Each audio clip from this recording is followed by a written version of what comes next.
2 hours 4 minutes డ్యూరేషన్‌తో release అయిన 'Stephen' movie non spoiler of the review మీకోసం. Before that story spoil చేయకుండా జెన్యూన్‌గా reviews తీసుకొస్తాం. సబ్స్క్రైబ్ చేసి లైక్ చేసేయండి. Now coming to the story. Stephen వరుసగా 9 మంది అమ్మాయిలను చంపి పోలీస్ వాళ్ళకు సరెండర్ అయిపోతాడు. బట్ అప్పటి వరకు ఈ కేసులో పబ్లిక్ నుండి అండ్ గవర్నమెంట్ అఫీషియల్ నుండి పోలీస్ వాళ్ళకి ప్రెషర్ ఉంది. అయితే మైకిల్ అనే పోలీస్ ఆఫీసర్‌కి సంథింగ్ రాంగ్, స్టీఫెన్‌కి లొంగిపోవాల్సిన అవసరం ఏముందని ఇన్వెస్టిగేషన్ స్టార్ట్ చేస్తాడు.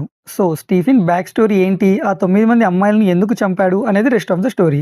మూవీ చూసాక నా ఒపీనియన్ ఓకే అండి, అబోవ్ యావరేజ్ మూవీ. ఇంట్రెస్టింగ్ పాయింట్‌తో స్టోరీ స్టార్ట్ అయింది. అండ్ మనం రెగ్యులర్‌గా చూసే psycho thriller movies pattern first హత్యలు జరుగుతాయి, తర్వాత ఫ్లాష్ బ్యాక్ లో ఆ కిల్లర్ కాజెస్ చూపిస్తారు. బట్ ఈ మూవీ రైటింగ్ వాస్ డిఫరెంట్ అండి. మూవీ స్టార్టింగ్ 15 మినిట్స్ లోనే స్టీఫెన్ ఓపెన్ అయిపోతాడు. ఐ మీన్ వన్స్ కిల్లర్ ఎందుకు ఇవన్నీ చేస్తున్నాడో మనకి రివీల్ అయినప్పుడు యూజువలీ మూవీ స్టోరీ మీద సస్పెన్స్ లెవెల్ తగ్గిపోతుంది, ఒక క్లారిటీ వస్తుంది. బట్ ఈ మూవీలో మనకి బ్యాక్ స్టోరీ తెలిసిన సస్పెన్స్ కట్ ఆఫ్ కాదు. That's what make this movie special. But middle of the movie నాకు కొంచెం లాగ్ అనిపించిందండి. ఫ్యూ సీన్స్ కి కూడా కొంచెం డోస్ ఎక్కువైందని నా ఒపీనియన్. అండ్ క్లైమాక్స్ 15 మినిట్స్ అసలు మిస్ అవ్వకండి. That was a goose bump stuff. ఆ క్లైమాక్స్ పోర్షన్ తో మూవీ మీద ఉండే ఇంపాక్ట్ డబుల్ అవుతుంది.